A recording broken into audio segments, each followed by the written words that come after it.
Welcome back to Gear Daddy, I'm Daddy Troy. Today's topic, taking nighttime photos of your kids, specifically using sparklers, glow sticks, flashlights, as well as how to take some ghost images. So let's start with the camera. There's not a big camera lesson here. I'm just gonna show you two things. Number one, you're gonna put your camera in the manual mode. You see that I have it on M right here. You'll also want to learn how to set the shutter and the aperture once you're in manual mode. And finally, the last thing, little pop-up flash on most cameras. Sometimes you're going to use the pop-up flash. That's it. Let's start with some images for my kid's birthday party. We held a glow-in-the-dark party, and as party favors, we gave away the glow-in-the-dark necklaces and wrist bracelets.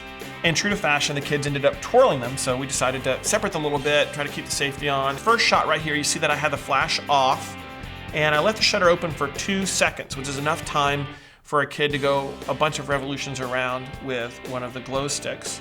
I really like this image because you can see the banding, the different colors, and kind of reminds me of some sort of model of the atom or orbital mechanics. In this image, I also left the shutter open for 2 seconds, but I used the flash in order to freeze the subject and then left the shutter open while he twirled it around. In this next image, I also used the flash in order to freeze the subject, then left the shutter open for 2 seconds, and the kid did a really cool butterfly pattern. Let's move on to sparklers, and sparklers are really, really bright, so you don't need to leave the shutter open for very long. And what I really liked about this is she was listening to me really closely. She was really still except for her arm, and that was pretty important to the shot since I didn't use a flash.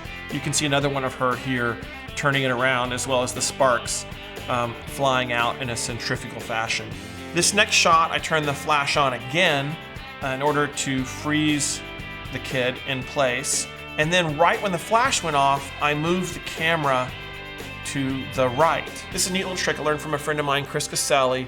Right when the flash goes off, then you move the camera away, and as a result, you get the streaking across the image.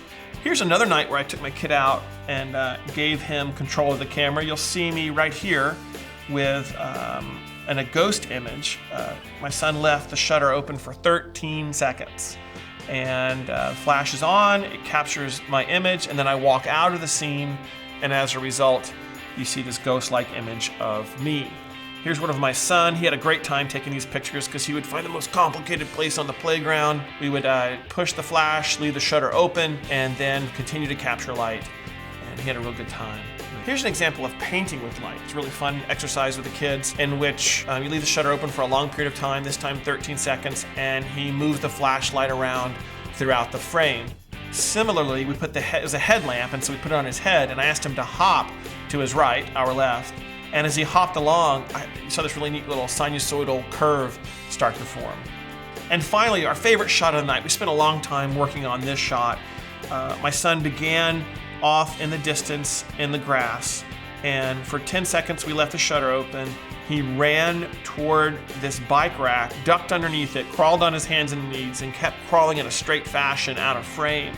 And it makes it look like a lightning bolt comes and goes through the bike stand. Well, that's all this week for Gear Daddy. If you have some pictures you've taken of your kids at night, let me know at info@dadlabs.com so that I can share them over at dadlabs.com. I also want to give a particular thanks to Baby Bjorn for allowing us every week to creatively go out and do stuff with our kids and then come back and tell you all about them here at dadlabs.com.